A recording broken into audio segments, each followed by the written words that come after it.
Breeze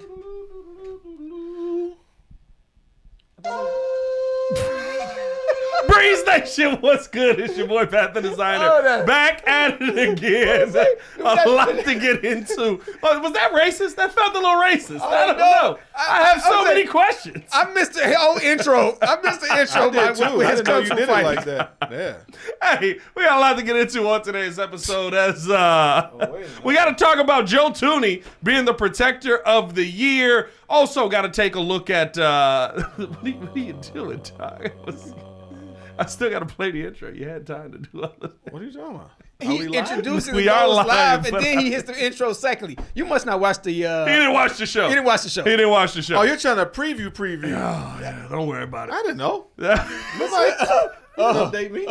Hilarious. That was a show was that could have been watched by you. Oh, that was hilarious.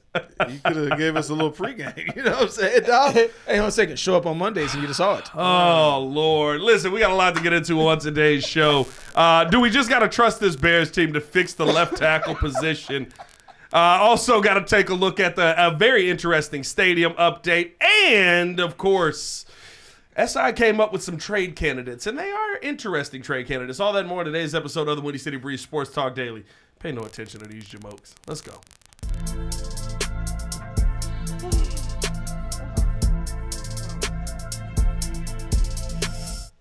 Oh, my insides is hurting. Welcome into chaos. My insides is hurting. What's that noise? Huh? Maybe that cord is back. Go ahead. I'm hearing something. What are you talking about? Welcome into the chaos, y'all. It's your boy Pat the Designer, back at it again. As always, super producer Joel Holt, and of course, Mr. Drew Better. If you knew better, you do better. Say who better? Nobody, bro. There is a weird noise. It sounds like a Sounds like frog a whale, getting like a freaky dolphin. or something Dolphin's going on. talking. Got a little dolphin action in here. Is that cord? I don't know. It's probably the cord in front Move of you. your mic. My mic is good. I heard something crazy. You heard the buzzing cord on the ground. It could have been. A lot to get into on today's episode. Like I said, man, appreciate y'all for tuning in and showing love as always. Hit that like button, subscribe to the page, leave a 5-star review. Y'all know what to do. Somebody, shout out to y'all. Cloud Chaser said, "Yo, bear down, fella." Lord Crimson said, "Sort of new intro, kind of. In theory, that was a new intro. But Joel new to the intro. It's just an abridged version. Yeah. It's all good. It's all good. Let's start it off here. First, how y'all doing, boys? Everybody good? Man, Everybody good? man. It's cold as all get out. You know, It ain't that bad out there today. Actually, it's cold now. Yeah, it's cold. It was 29 It's been degrees cold all week. I think earlier today it was actually warm-ish. What It is it dropped. about 10 right now? It dropped did you today. Oh, 10's a warm day. Bro, I left out the door this morning. It was -2. Yeah. Well, you left out early. That's your fault. I didn't tell you. Real men work early. Hey, I got to pay the bills, right? Yeah, somebody's got to pay them. Listen, like we said, I think this is a very interesting conversation to have when you talk about the offensive line that the Chicago Bears have built. There's a lot of excitement around this offensive line, especially hearing the news that Joe Thuney voted a finalist for Protector of the Year, new award that is a inaugural year for, and Joe Thuney coming in with one of the 6 finalists, I should say, that is up for the award. And listen, I mean, like, when you look at the numbers with Thuney, he should be a shoo-in to win this award. I mean, once again, an all-pro job. Did a phenomenal job making sure that Caleb Williams on that left side was protected in just about every way. I love the fact that they've come up with this award, and I think it speaks to a ton of development that this Bears O-line went through this season. You saw how well Darnell Wright played this year. And hearing that news, like I looked at that and went, you know what? There was a lot of really good development that we questioned, right? Jonah Jackson was a question coming in. We didn't know if he was going to be able to solidify himself in at right guard. Drew Dolman was a question at that center position. Was he going to be able to snap the football well enough? Now, there were some ups and downs, but, Drew Dolman in shotgun was rough in Atlanta at times. And this year he did a pretty good job with Caleb Williams for the most part. A couple of rough plays out there, but much better than we saw. And so you're seeing the continued growth of this O-line. Now, I think the biggest one that you have to highlight is Ozzie Trapillo going from not being able to play left tackle in training camp at all because they felt like he wasn't being aggressive enough to being a star standout in his rookie season at that left tackle position. And so it made the question pop up in my head. We're having all these conversations about what they should do with the tackle position. I have my opinion on it. Everybody has different opinions. Do you go draft? Do you go older veteran? Are we at a point where we just need to trust the Chicago Bears are going to get the job done with left tackle coming into this season? Did you see enough this year from the offensive line development with Dan Rochar to feel confident about what the Bears are going to do going into next year? Yeah, I think we may not necessarily need to panic. You still have some – well, we got to re-sign some of these guys that are technically free agents, but you got to get to a point where I mean, Eagle Man was serviceable.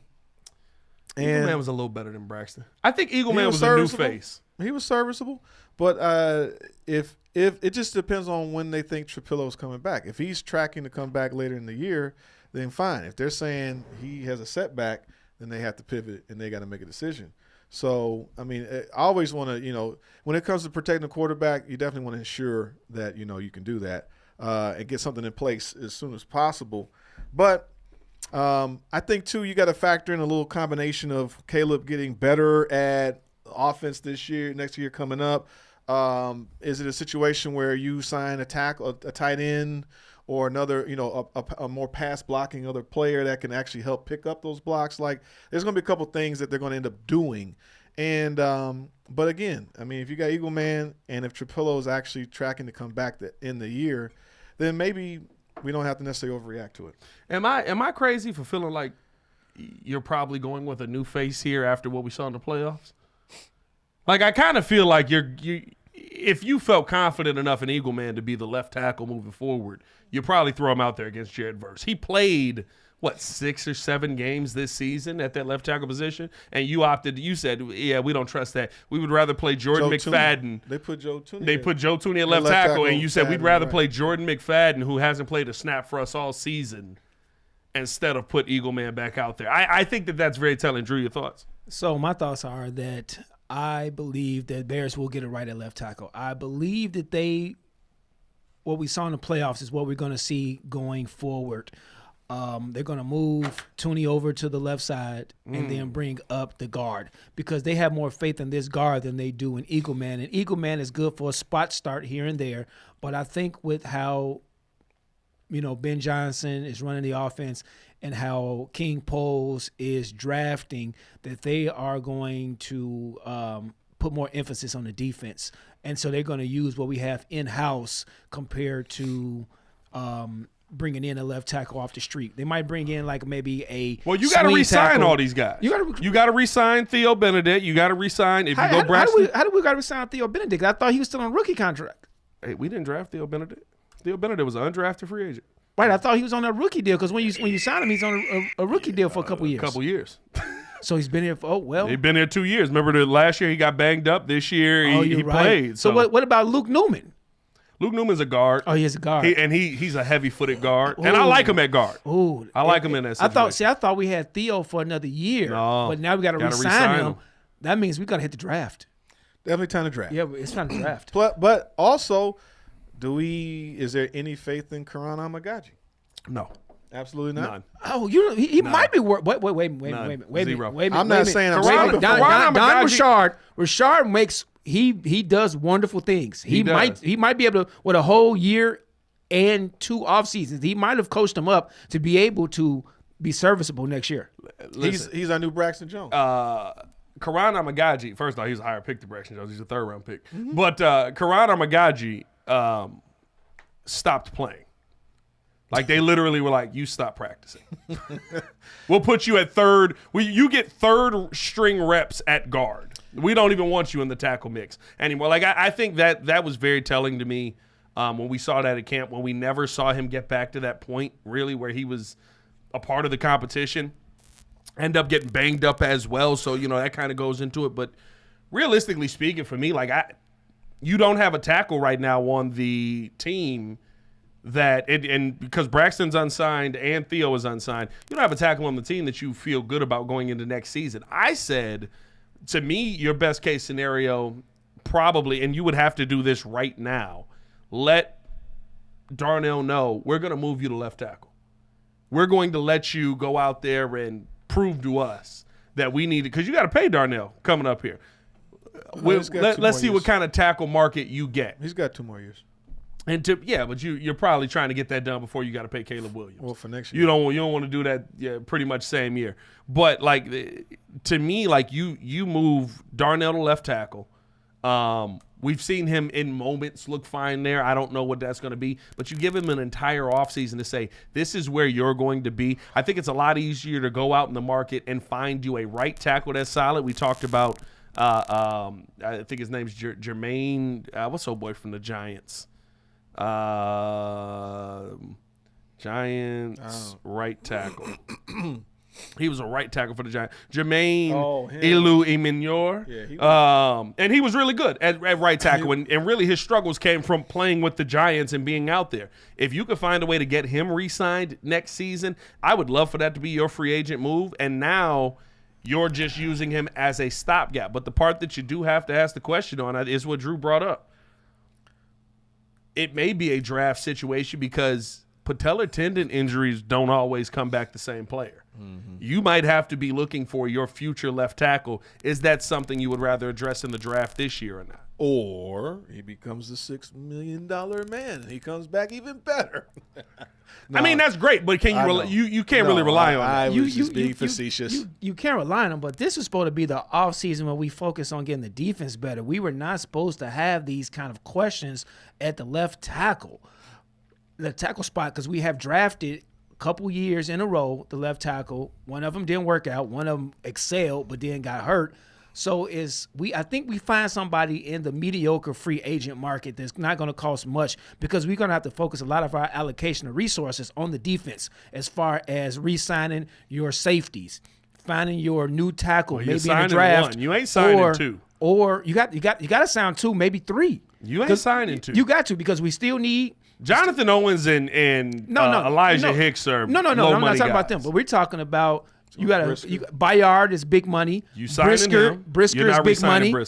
You got to find you a good edge, and you got to find a D tackle. One of the two of them you're going to get in the draft, but the other one you're going to have to spend out on a free agent market. So you can't sit over there and spend a lot of money on a potential left tackle when you don't know as far as Ozzie and what his time frame is coming back from the injury is. I would say this though. I mean, look, the scouting department, this iteration of drafting has had a lot more hits than misses. In 1 year in a row.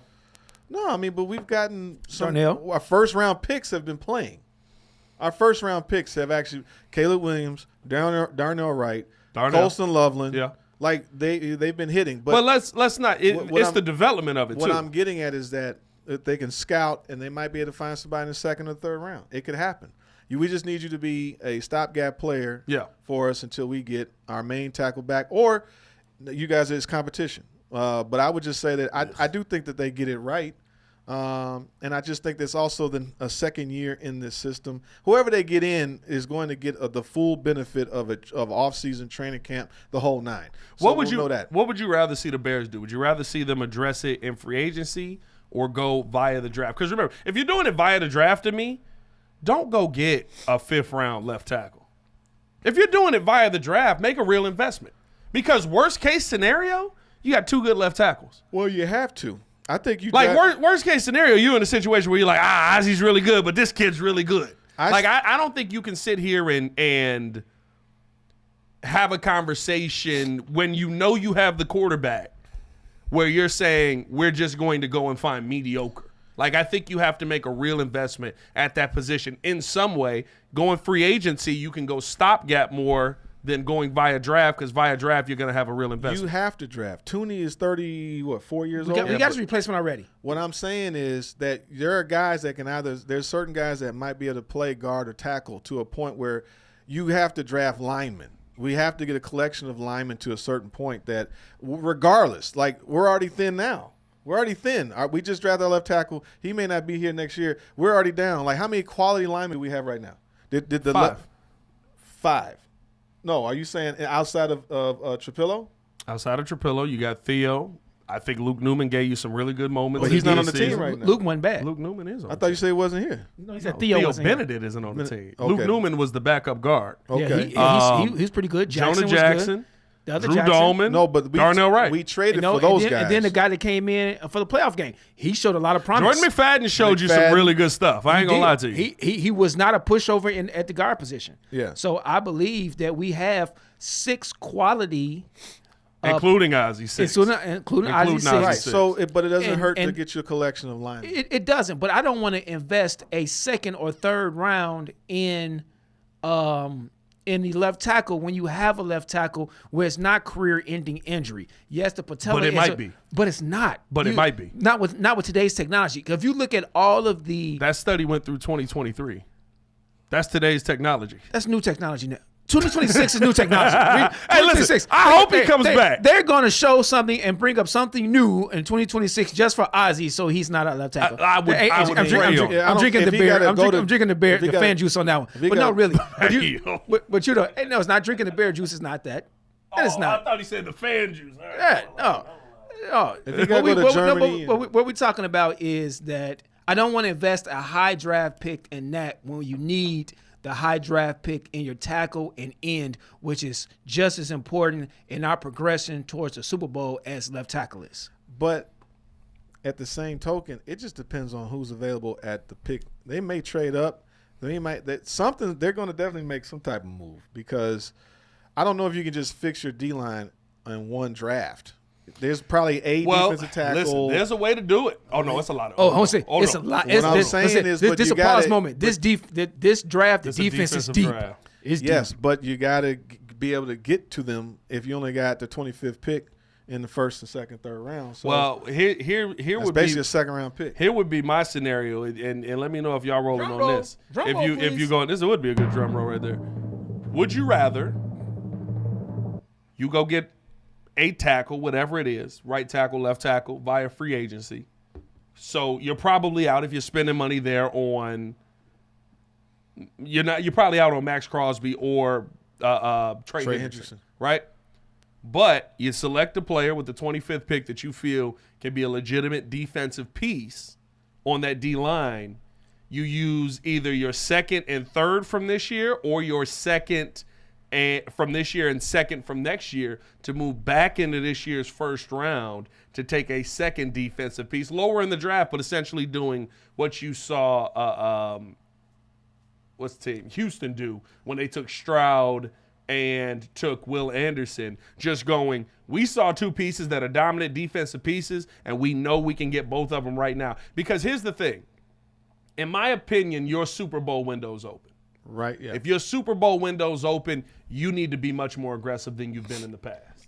We don't know what Shamar Turner's going to do. Let me roll down. Let me roll down the list of 2026 potential free agents. Do you have a stat? I have a stat. Look at this stat guy. The Who top needs 20, Jordan? the top 2026 left tackles: Cam Robinson from Cleveland, 30 years old, 8 years starting, high end veteran. You got Kelvin Beachum from Arizona, 36, experienced starter. He's going to be financially fit in there. Then you got DJ Humphries from the Rams, 32. Probably restart. They probably re-signed him. Rasheed Walker, 25, upside young. Joseph Notebaum, 30 from Baltimore. Boom, yeah. Landon Young, Fred Johnson from Philly, and Osamika Udo from Tennessee, and Hakeem Adeniji from Dallas at 28. There's a few names on here that you can get relatively cheap that is going to be relatively okay. It's a little bit better than mediocre, so you can focus, which is our more glaring hole is the defense. Yeah, but I would like to go that route than spend a high draft pick to answer your question. But we're supposedly $17 million over the cap at the moment. Like there's a lot. We got a lot. You're gonna have to move on pieces and restructure. A lot of restructuring to do first. But welcome to the NFL. I understand that, but my point is that the only guy probably that you might be worth hollering at is maybe Noteboom.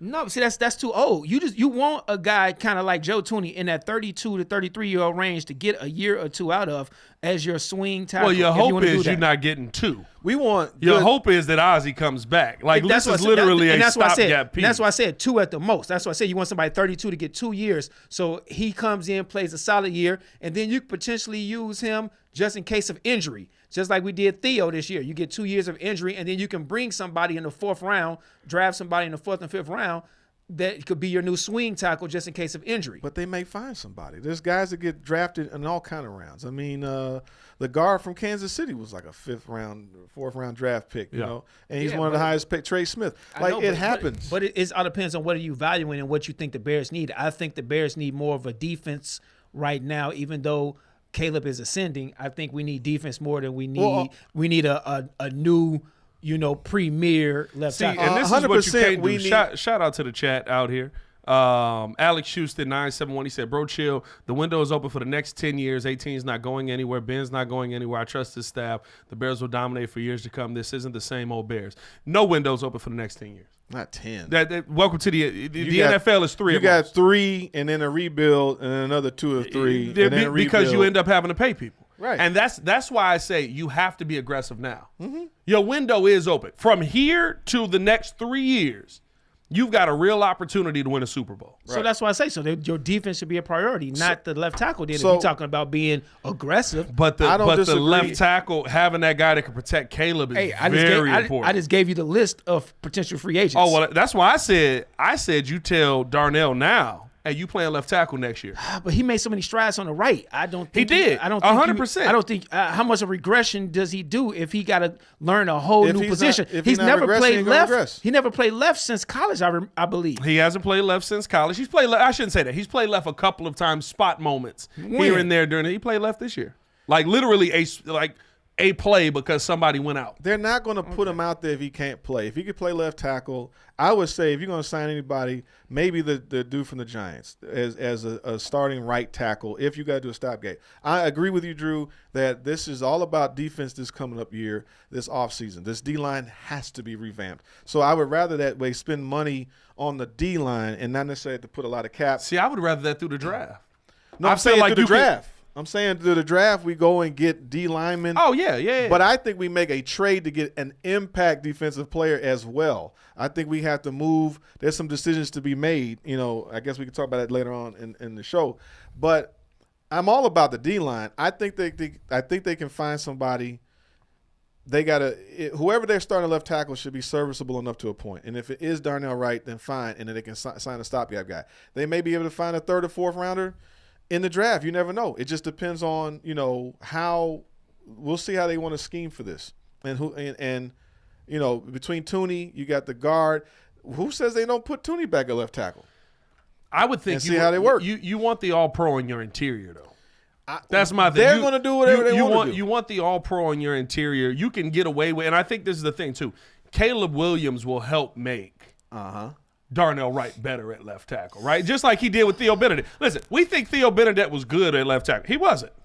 I'd say he was serviceable. When you start to go through play by play, it was like, okay, y'all, he played fine. He played serviceable. He played very serviceable, right? Because Caleb is escapism. Because Caleb can get out. His sack avoidance was phenomenal this season. And to me, I think that you could survive if you went out and I also think Darnell is talented enough, and you saw that this year, that he is probably one of those tackles that can be whatever you need him to be. He's one of the he's an athlete. He's a pure athlete. He looks like a monster on the right side, and I think that he could be back to being a monster on the left side, especially if you are going as hard as with the run game. As we've seen on that left side. I'm worried about regression, but if you feel that he is strong enough to be able to learn the left side and play just as well, it's just flipping his brain. But it's a lot to flip your brain to do everything opposite of what you've been doing for the last 3 years. But as in the chat, in the chat said that Tristan Wirth did it, and he became an all-pro. A lot of great tackles have. I know, but it could happen. But I just want. Thinking in optimum situation, if he does that left side becomes even better than the right side from last year. And you're moving Darnell to that side with Joe Thuney. That's what I said. Who's going to be able to help him in some of those struggle moments where he's trying to figure things out. Again, it's easy to find the right tackle. This is not what you want in the long term, but here's a scenario that we probably haven't thought about. What if Darnell's great at it? What if Darnell's a great left tackle? And then you put Ozzie back on the right. And Ozzie's actually we already know he's a good right tackle. He's a great right tackle. Yeah. He's a great right tackle. So it works. Now you're living in this world where you can kind of move people around. Let's say Ozzie gets hurt again, or Ozzie isn't the same guy. Like, I think you may need to do some cross training there anyway, because realistically speaking, while as aggressive as I'm saying, right, you need to be possibly in the draft and go after a left tackle if you see one that's available. You also need to prepare for the situation where we may have to go to Darnell at left tackle if Ozzie don't return the same player. Now, I hope he does. I believe that he will. I think he's very young. But left tackle, paying him right tackle money is a lot cheap. Not a lot. Well, cheaper, now it's just tackle money. I know, but still, right tackles still get paid less than left tackles. Nah, they getting paid a lot. Panay Sewell is the highest paid tackle in the league. He's exception to the rule to me. Because he's really But he's good. a right tackle. The reason why, Drew, it's changed is because the left defensive end versus right defensive end has changed that too. Sometimes your best defensive but a lot of them bounce on both sides. They pick up the weaker tackle. Right, but the point is that the defensive end used to also set that where the left tackle was the quarterback's blind side. Now it just depends on if the quarterback's a left or a right-hand thrower or left-hand thrower. So now it's become more synonymous. I know, but it's very few left-handed quarterbacks in the league. You're still your dominant tackles are still always on the left side. No, exception to the rule. Oh, your best, yeah. But what I'm saying is even your premier defensive end may not necessarily be the right defensive end. It could be the left. So the right tackle is just as valuable as the left tackle, depending on who they play against. Super chat. Shout out to Owen Spencer. Said, can McFadden play left tackle? I think Seattle tried that, and he was real bad at it. He looked good. He looked really good at left guard. He looked good at guard. But you know what I love about this is I can see the mindset here. Luke Newman's your backup, right? Yeah. You've got another year of Thuney for sure. And then maybe you move on from Thuney, or unless Thuney continues to play at the same level next season. Eventually, Father Time's going to get him, right? It's going to happen. Father Time is undefeated. Jonah Jackson, who is your right guard and is was he an All-Pro? Was Jonah an All-Pro? Jonah wasn't an All-Pro. Yeah, no, we did. We had 3 All-Pros. Kevin Byard. No, I thought we had 2 on the line. On the last playoff we did. game, We had Darnell Wright. We had Joe Thuney. And then wasn't it KB? Wasn't it Kevin Byard was the other All-Pro? I think so. But Jonah Jackson was really good at right guard this year. He's a left guard. He was a Pro Bowl left guard with Ben Johnson in Detroit. And it wasn't like a Pro Bowl left guard where he was like the 3rd or 4th selection. Like, he was the guy at left guard when he was in Detroit. So you've got that move already. You've got Luke Newman waiting in the wings. He looked really good at right guard. Yeah, Darnell was All-Pro. And Darnell was second-team All-Pro. Joe Thuney and Kevin Byard were first-team All-Pro this year. I know, not to harp on this point, but I just think that Darnell made so many strides on right. I don't want to adjust that and have him take a step back. I get that. To being mediocre like he was, where he would be great, and then a couple plays he would be bad, and a couple grades he'd be great, and then back and forth like that. But this year, because he made second team All-Pro, he was great the whole entire year, and that's my issue. I don't want any regression. I want him to keep going forward to be even better, so he makes first team All-Pro next year. But realistically, that conversation has more to do with Dan Rashard told us. That's his mindset. You know what I mean? Like that's just him. You have to be locked in. He told us at the beginning of the season. He's like, Darnell Wright's a great player. We just have issues with effort and energy. Effort, energy, and focus were the 3 things he said. And I asked Tommy Waddle, I was like, how bad is that? And he was like, there's only a couple things you can control on the field. Energy and focus. And he killed it. Everything else is and so guess what? Beginning of the season, you saw Darnell, he was struggling a little bit, wasn't in that rhythm. As he figured out the system, he turned into a phenomenal player. Right, and so to me, I look at that left side and I'm like, well, if it's just effort and energy, I know he's got that now. And I always thought he had the talent to play on both sides. I'll take your word for it because you see him in person, so I'll take your word for it. Well, he's a monster in person. I just don't Darnell want Darnell's one of those few people that walks past you and you go, what the fuck? I think they start making humans that big. I also think that we have a smart coach coming into this, and we have another offseason of him installing the second year of this offense. So they're not going to sit there and I think, they understand how serious this is. They tried to go over the whole thing. Yeah. in the first year. They're not playing around. So Well, and that's the big thing too, right? Like if we see Darnell move to left tackle with Ben Johnson at the helm, we're kind of just going, oh, okay, he must be good at it. Oh, if Ben Johnson does make that transition, you're 100% right. It feels good to be able to be confident in the coaching, don't it? Just The be like, coach. hey, if the coach says it's okay, it's okay. Dan Richard must see something. Yeah, other than his fourth down play calling, yes, Ben Johnson is the man. That's a beef you got. That's a beef you got. Hey, I own that beef. I own that beef. You know what that tells me? Weren't a big Detroit watcher, were you? You were watching a ton of Detroit football over there. I did. Hey, because they was going for it a lot. I did, but I thought it was more Riverboat Ron like coach than it was Ben Johnson. I thought it was more the coach than Ben Johnson. No, it was Ben. Hey, Ben said I was coming in. I was Ben hoping. said coming in. I always got to play for fourth down. I don't know about that one. Bro, he out here playing Madden.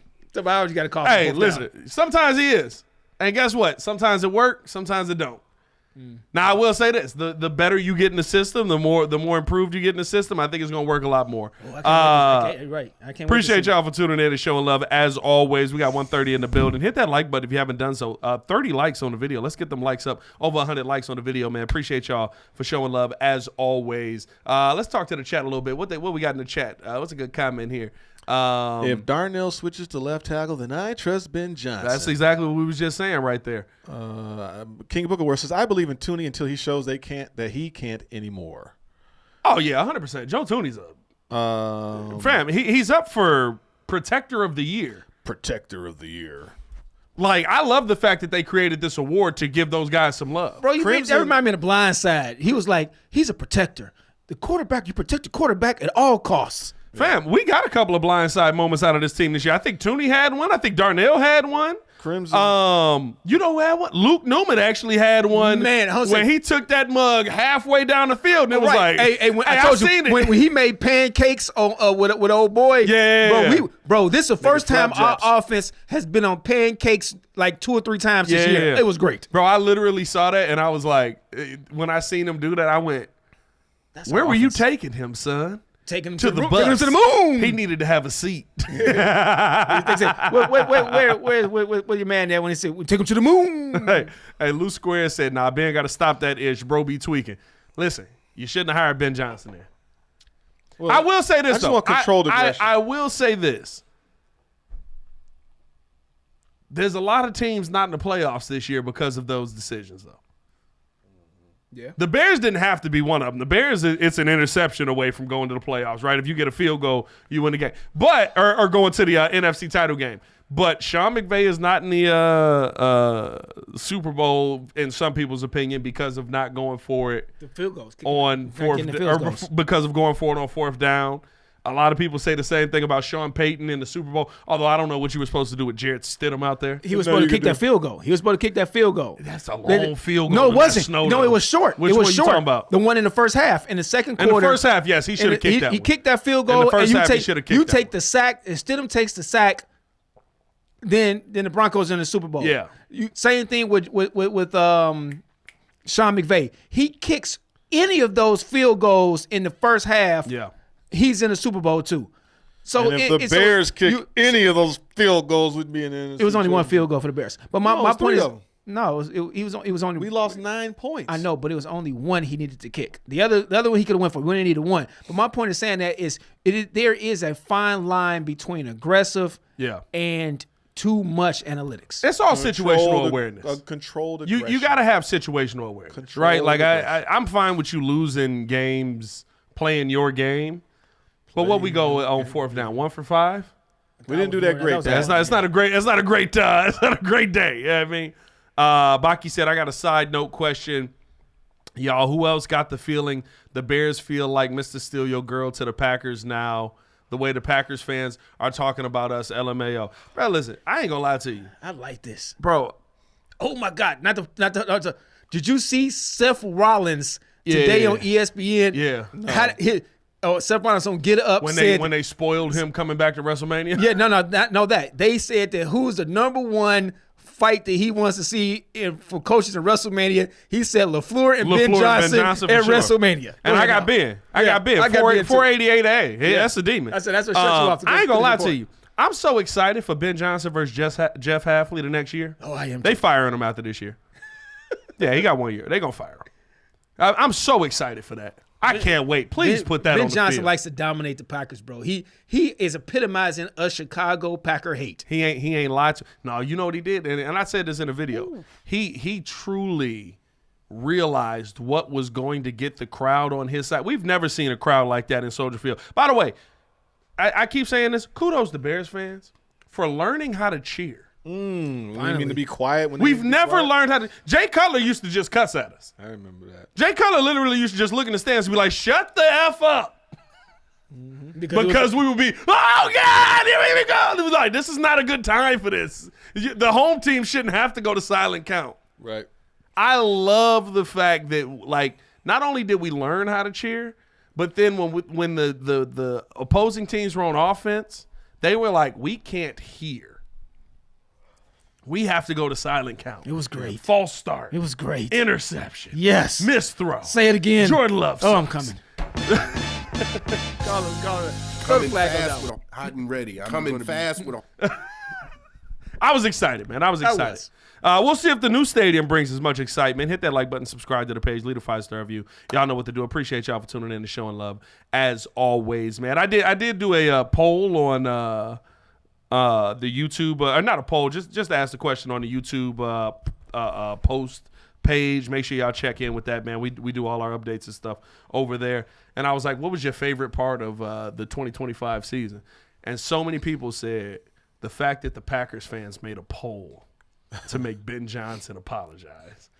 I was like, that's the greatest thing ever, bro. Never. That's the greatest thing ever, bro. Greatest thing since sliced bread, bro. Hey, bro. Never apologize. Windy City with the super chat. He said, I don't have a problem with Ben going for it on 4th down, but some of the play calls on 4th down were head scratches. I agree with that. Snapping through Cole Kmet's legs over the head of Kyle Monangai will never be acceptable. That's the wildest thing I've ever seen in my life. 100%. Yeah. Let's get into this, though, because the Chicago Bears, we've talked a ton about the stadium. And in theory, we kind of have a breakthrough on the stadium. I don't know if it's a breakthrough. No, I'll be honest with you. This is probably the biggest breakthrough on a legitimate, you can have a stadium. And I think people are assuming there's never a shot that the Chicago Bears will leave Illinois. With this deal that Indiana has proposed and approved, approved. One more time. I'm approved. I'm going to be honest with you, bro. It's kind of a bad business decision not to take it. And the Bears are about their business right now. I don't want to see the Bears leave Illinois. I'm going to be real with you. Probably deep down in my heart of hearts, I don't want to see the Bears leave Chicago, but I get it, right? You're never going to win with Friends of the Park. They're morons. You're never going to win with Friends of the Park. Yeah. They're idiots. They're stupid. Well, they don't like money. They're sitting there, oh, well, we like trees. The trees ain't getting the city out of debt. Well, they want to save the Hey, you need the trees for oxygen. Hey, listen, I'm fine with the trees. The Bears are fine with the trees. The Bears are willing to work with them with the trees. They want the trees over everything else. They dumb. They told a multi-billion-dollar museum, we don't want you, when the Star Wars museum was going to come. I was upset at that. Yeah, me too. Still am. George Lucas was like, I'm going to give it to you. Right. Give it to you on a platter. Because they're holding on to the Daniel, Daniel Burns or Daniel, what's his name? You know how many deals have been worked around that spot? What? The screen. The TV's the screen is off. Oh, I think that's what he intended. No, it's the actually. That's a bear logo. I forgot that the logo's behind it. I should have shifted it to left. Because I was like, what is that? Yeah, it's all good. We'll survive. Yeah. But no, they're stupid. So Indiana break it down. Break it down, sir. Has passed the bill that basically, if the Bears want to come to Indiana, just bring the team. We got the stadium. We got the cost of building the stadium. We got the cost of you getting out the lease early. We got everything that you need down here in Indiana. And I ain't going to lie to you. I don't want the Bears to leave. Give me the symphony now, Joe. Give me the whole thing. The build up. Give me the whole thing. But my God, it's such a great deal, bro. They might have to leave Illinois. I don't know about hallelujah. That might be that was a rough one. I don't know about hallelujah because I don't want him to leave. But you forgetting that they almost went down to Champaign and was building a team. I remember that. That's still in Illinois. In the Kankakee area or Champaign area. It was not both. They was actually looking at that before they did the last re-up.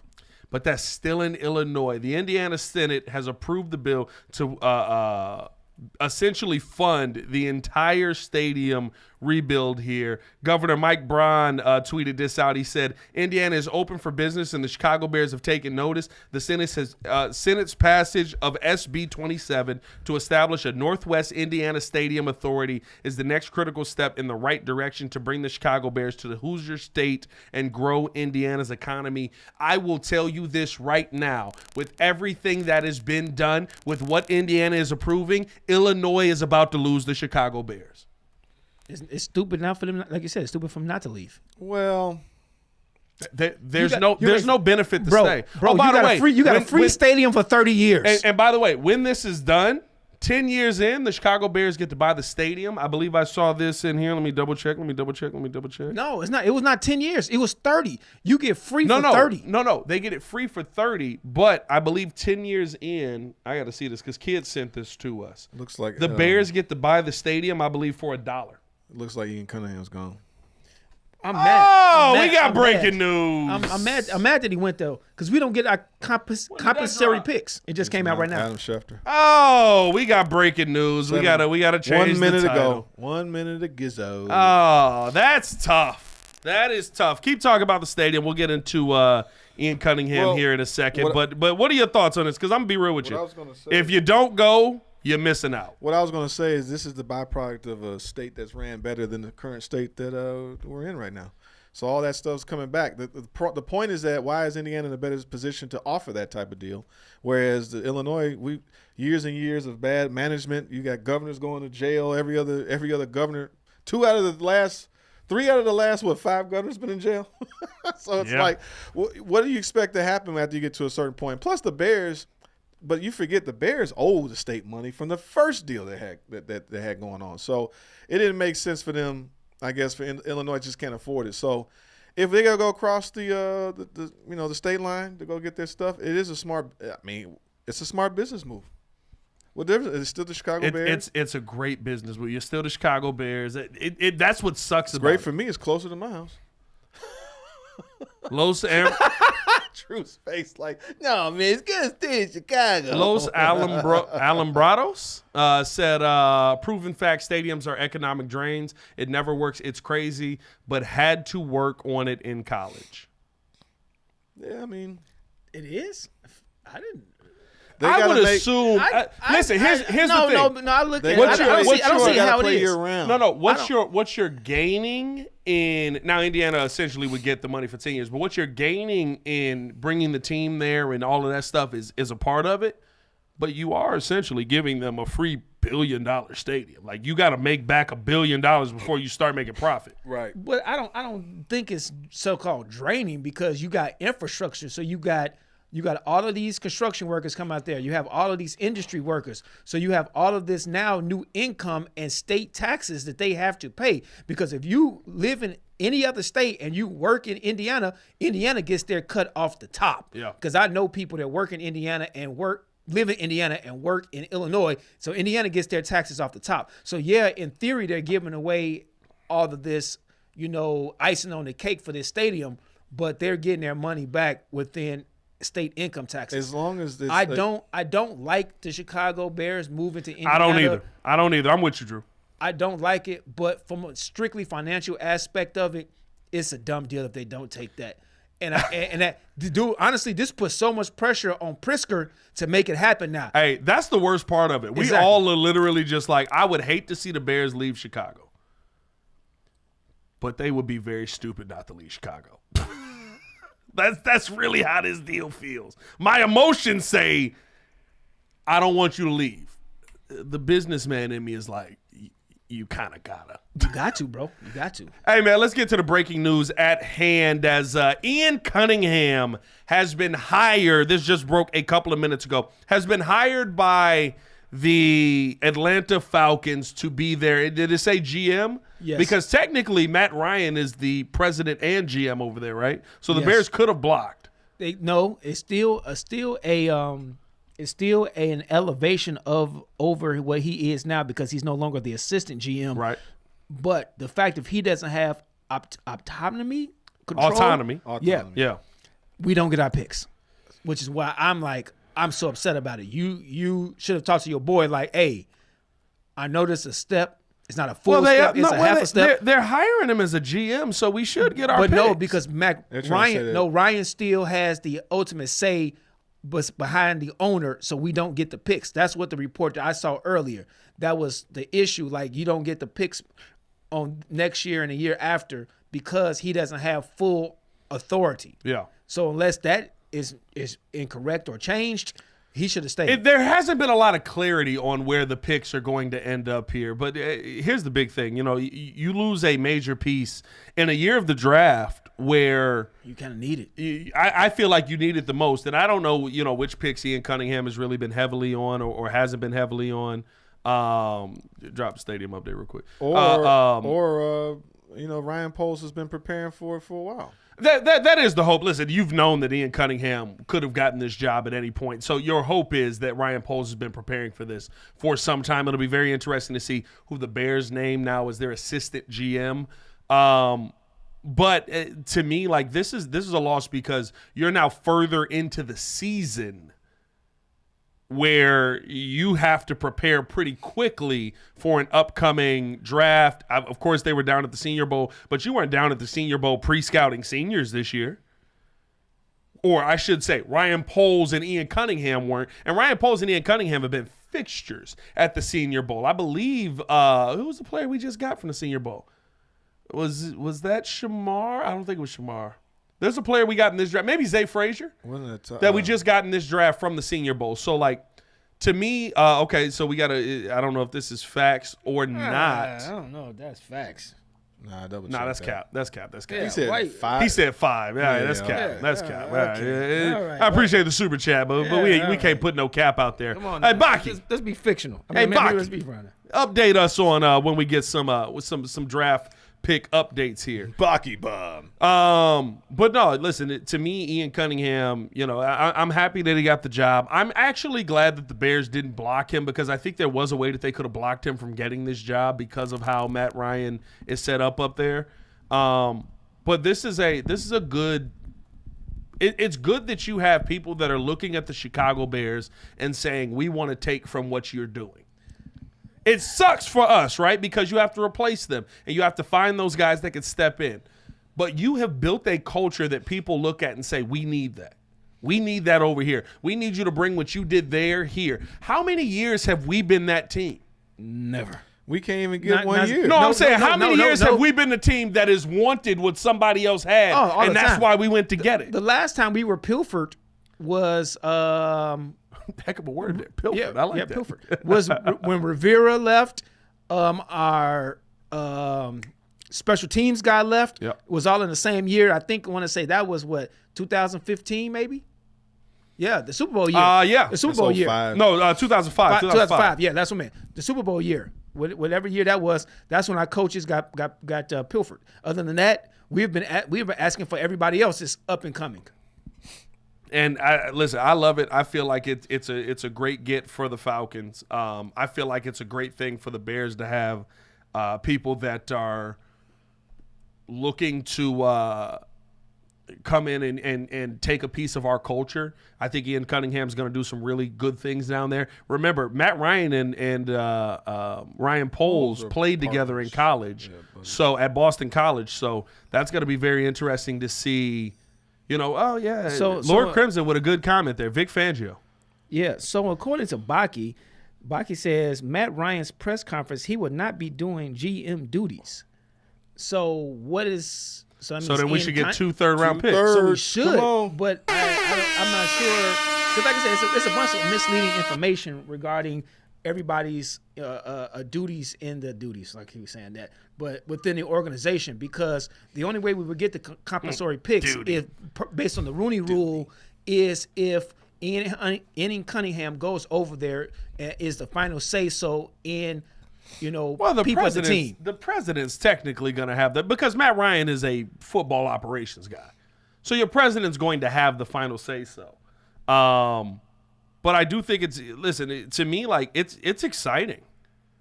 It truly is. Like you have a real opportunity now to bring other guys up that maybe have been getting held back. Baki says, so according to Brad Biggs, director of player personnel, the natural successor to Ian Cunningham as assistant GM and the Bears director of player personnel is right now. Is that it'd be great to have a stat guy. Hey, man, I can't run the camera. Well, not you. No, you're the camera guy. Director of player personnel, Jeff King. Okay, so it will be Jeff King would probably be the guy that gets that job. Maybe Trey Colziel, one or the other. What about that? What about that guy that we just brought in? Which one? Didn't we bring in a kind of like another assistant head coach that's really good with personnel? The one from college that used to have NFL head coaching. It's like maybe a week or two ago we brought in a guy. Well, I know we were supposed to be in on what's his name? Will Lawson, I think his name was, from Boston College, who was another Boston College guy. Yeah. But he's a coach. Okay. I don't think that he's coming in to be any kind of GM role. Like he's probably coming in to be some kind of probably not a quarterback's coach, but more of he was a tight ends coach there. He was the OC there, some kind of offensive assistant. Player person or probably not a tight ends coach because Jim Dre, maybe a assistant wide receiver coach. Maybe. So question to you guys. How much do you think this impacts our draft analysis? I don't think it's going to hurt us as much because I think they've been preparing for Ian to be gone for the last 2 years. He's been interviewing for a while, so it's not like it's a secret. So that would be nice. I think they have contingency plans in place that with Ian's gone. So I don't know if that. I think it's nice to have your buddy with you, in terms of working, building the team together. Because he came from the Eagles. Ian came from the Eagles. Yeah, he was the Eagle. So sometimes there's just those connections and those phone calls that you can make. And so Ian now has to, strike out on his own. But I think Ryan Poles is smart enough to understand that, I mean, do we really know how much true impact Ian Cunningham had for the Bears? Well, we know that he, for sure, had kept Ryan Poles from making some trades that would have been very terrible. I mean, if that's the case. he was the soundboard for Ryan Poles. Okay. You know what I mean? I'm not going to say that his loss is going to be minimal. I think that his loss is going to be impactful for the team, but I do think that, you want to see guys move on. You want to see guys go out there and be successful because that's what great organizations have. Mm-hmm. Are you going to become a great organization? Are you going to become an organization where, Ryan Poles, do you have a GM tree? It seems like you're starting to have one. Let's see how successful it is. I like Ben that. Johnson, do you have a coaching tree? Yes, we Seems do. like Ben Johnson's going to have a pretty good coaching tree. There's a lot of people calling for Declan Doyle. We know Antoine Randall has gotten some looks. So that, I think that it's very good to see that the Bears are in a good position as far as people around the league saying, we want your culture. We want to do what you guys have been able to do. And you're doing that, by the way, in a situation where, realistically speaking, Ben Johnson's not going anywhere if he continues to be successful. Dennis Allen's not going anywhere if he finds success next season defensively. Ryan Poles isn't going anywhere if he continues to have success here and wins in Chicago. These guys are going to become gods in this city. Yeah, but the funny thing is this all changed because they spent money on a coach. Like, if we still at Eberflus, everybody's fire Poles sucks. Like, it's good that they got a 1-year bump in the arm, a shot in the arm, but hiring the right people obviously makes a difference. They hired the right coach, and so now, those players, I guess, they picked are starting to work out to a degree, but all of that is a factor. Like, you can have talent, but you got to have the coaches and the players got to play. We got a super chat. We got a super chat from Super Chat said, we better get a 3rd-round pick. Because if not, this type of situation where you hire a GM but not final decision makers, so no picks will be exploited. And that's what I was talking about. That if he's not the final say so in the GM duties, then we don't get the picks. Right. So they need to, as far as the NFL, the players union, and all the people, they need to, Roger Goodell needs to uphold that, that kind of rule. We'll see what ends up happening. I don't know. I like- don't know what the situation is with Ian because of where he went. I like Crimson's comment. What did he say? He's like, this all changed because of Kevin Warren. 100%. 100%. It's not even a question. 100%. Everything changed. John once he Wall got- with the pink suit, fresh. The Salmon. The salmon. Salmon, bro. That's the salmon. That's a fresh suit. No, 100%. Like I'll be honest with you. Like I love how this team went about Spending money. spending money, changing the mindset, changing the. I don't see the salmon suit. Well, it went off It's the screen gone. now. It's like- I know I had to get in. When you changed how this team thought.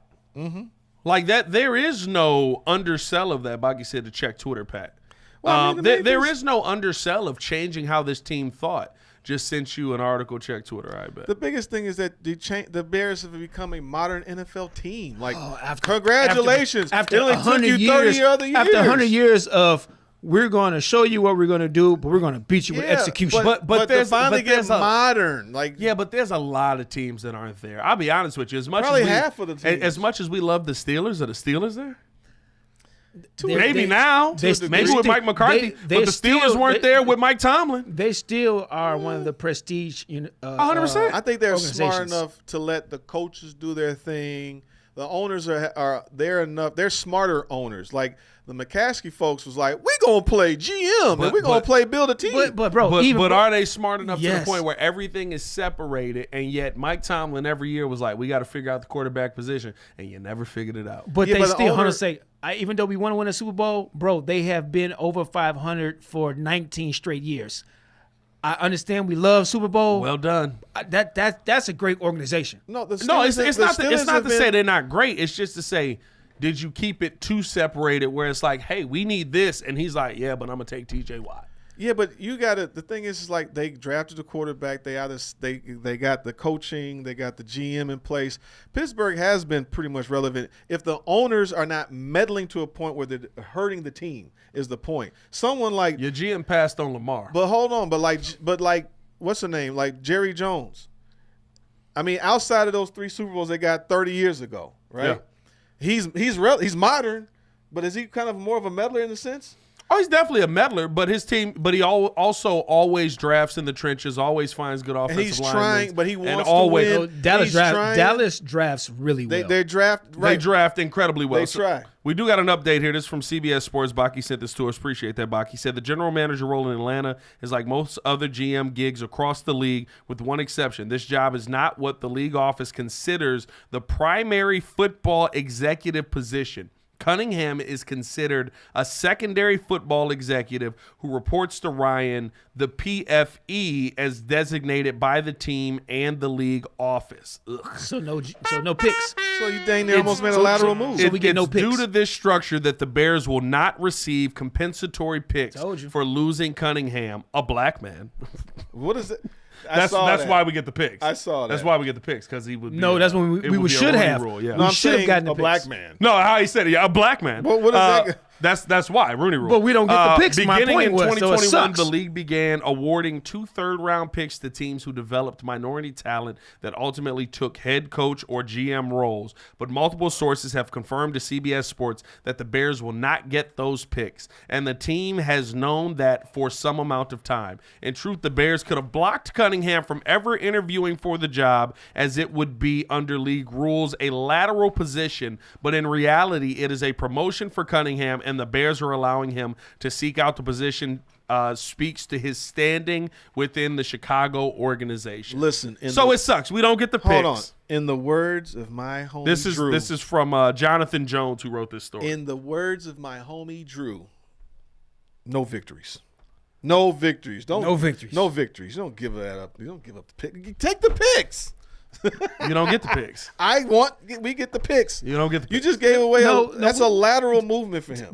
We have no. But it's not a lateral movement for him. It's a promotion. It's a promotion for him. It's more money for him. It's more responsibility for him. Realistically speaking, with Matt Ryan, he's probably going to come to Matt Ryan and say, "This is who I want to draft. Are you okay with this?" And Matt Ryan's probably going to be like, "All right, cool." Yeah, but that's. At the end of the day, though, as the no-win mantra was, even though that's Ryan Pohl's boy, and he wanted him to further on because it increases his own legacy. Yeah. He should have blocked it because it's like you're going over there for a half a promotion. So it's like you're going over there like, but then you still got a boss instead of the owner. So I don't like it. But you're also in a situation now where with one of the teams that is going to be making some moves here, you also have more leverage around the league.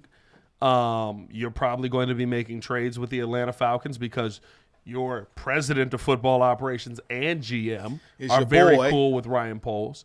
I think it's a great move for you to actually go out and get. They're not trading for Bijan. Calm down. Bijan? They're not trading for Bijan. Bijan? No.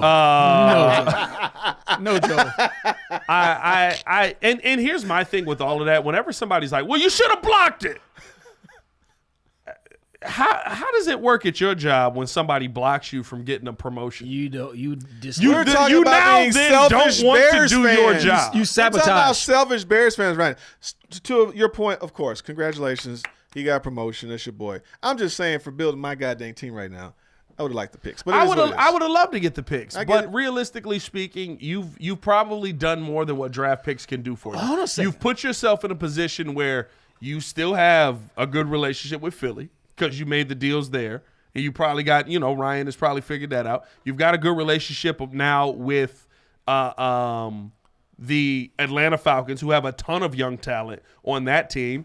You've got a good relationship with the Kansas City Chiefs, where you got Joe Thuney Yes, from you do. last Yes, you year do. Yes, you because do. of Ryan Pohl. So now And- you're creating relationships And around Philly. the league. There's still a Philly. That's what I said. I said Yeah, Philly first. I wasn't So- He wasn't listening. So, in this instance, we're banking on reputation to offset the loss of, because once you said reputation goes a long way. Yeah. So if the Bears are now saying the organization that if you come up coaching GM, so we'll get some of the younger great talent because they know if they come up through us, they'll learn, get better, Yeah. and then able to move on. So as you say, that will increase our trading partners throughout the NFL. So I hate that we don't get our 2 picks, but if this potential reputational success happens, then it'll beat us in the long run. Right, So I like it. It's networking. So as long as that was the biggest thing when Ryan Poles came. Well, we liked him coming from Kansas City. It's like you got to have that type of situation. It's business when, acumen. when you think about Then he brought us Byron Pringle the first year, and we were like, ugh. but you think about how the I thought it was Bears. gonna be so much better too. Because he smiled at us. But you think about how the Bears process when they couldn't just hire somebody. They had to hire a search firm. Yeah. Because it's like you guys don't know anybody, or the only guy they knew was Ernie Accorsi, for example. And it's like they're not really tapped in. Yeah. So to have someone that's Bill Polian. right, Bill Polian's. I mean, he's an old kingmaker, but he aged out like all these old guys. Bill Polian keeping He But said he didn't keep Bill he Belichick did. He a out. lie. I don't He a know lie. about it. The He Hall a of lie. Fame also said he voted to put Belichick in. I don't believe it. Yeah. Hey man, listen. I wish Ian Cunningham nothing but the best. I hope that it all works out for him. I think that it's great to see that from the Bears' point of view that they were able to get that done. Let us know how you guys feel in the comments on everything that we talked about today, man. We had a lot of great conversation. Stadium update has come through. Joe Thuney is we ain't got to do it now. We finish out. Plus, it's at an hour. We already over an hour. Okay. But, hey, man, appreciate y'all for tuning in and showing love. As always, hit that like button, subscribe to the page, leave a 5-star review. Y'all know what to do for the super producer, Joel Holt. And, of course, Mr. Drew Better. If you knew better, you do better. Say who better? Nobody bro. It's your boy, Pat the Designer. Back at it again. Y'all stay safe out there, Chicago. Bear down. My One God, love. back at it again. In the kitchen and the front. Cooking in the kitchen. Oh my God. No, that's cool. Like you're saying, it's about the promotion and growth of the. We'll get a player from the Falcons that is a really good player. That was supposed to pause. It did pause. Oh, you saw us again. Yeah. Nah, we'll get a player from the Falcons that'll be a very good player. Oh, we'll see. I mean, yeah, it is. Kyle Pitts, anyone? I'm gonna say Kyle Pitts. Kyle Pitts, anybody? Nah. Backup tight end. I'll trade Kyle. Yeah, Pitts. He got to be able to block. though. I'll take Kyle Pitts on a rookie contract, and you hey, can take Cole and his money. Listen. DJ Moore to Atlanta. There you go. Oh, Yeah, we got to free up that money. They got to make Michael Penix work. Yeah. They got to make Michael Penix work. Yeah,